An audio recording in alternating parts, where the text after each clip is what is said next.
அஸ்ஸலாமு அலைக்கும் வரஹ்மத்துல்லாஹி வபரகாத்துஹு. அன்பான தமிழ் சொந்தங்களுக்கு அல்லாஹ்வுடைய சாந்தியும் சமாதானமும் என்றென்றும் நிலவட்டுமாக வேண்டி இன்ஷா அல்லாஹ் என்னன்னா புகாரி 324 அறிவிப்பார் உம்மு அத்தியா ரஸியல்லாஹு தஆலா அன்ஹா அவர்கள்.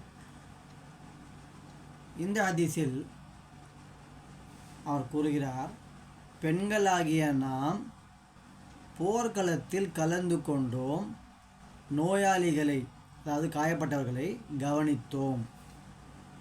பெண்கள் போர்க்களத்தில் கலந்து கொண்டு நர்ஸ் மாதிரி வேலை செஞ்சுருக்கிறாங்க. அந்த ஹதீஸில் அப்படியே கண்டினியூஷன் எப்படி வருதுன்னா, நம்மளுடைய சகோதரி ஒருத்தருக்கு மேலாடை இல்லை, அவர்கள் தொழாமல் வீட்டிலேயே இருந்து கொள்ளலாமா?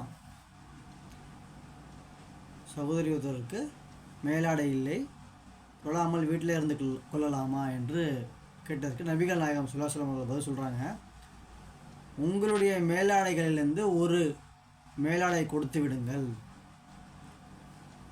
நன்மையான பிரச்சாரங்களில் பெண்கள் கலந்து கொள்ளட்டும்.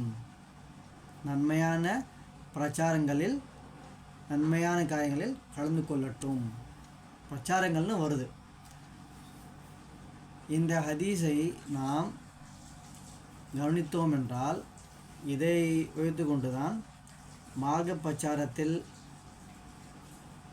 பெண்கள் கலந்து கொள்ளலாம், நன்மையான காரியங்கள் சொல்லி தான் இந்த ஹதீஸில் வர்றது. இதை நாம் இன்ஷா அல்லாஹ் தஆலா இன்னும் ஆய்வு செய்து அமல் செய்வோம், ஷேர் செய்வோம், அல்லாஹ்வுடைய திருப்தி அடைய.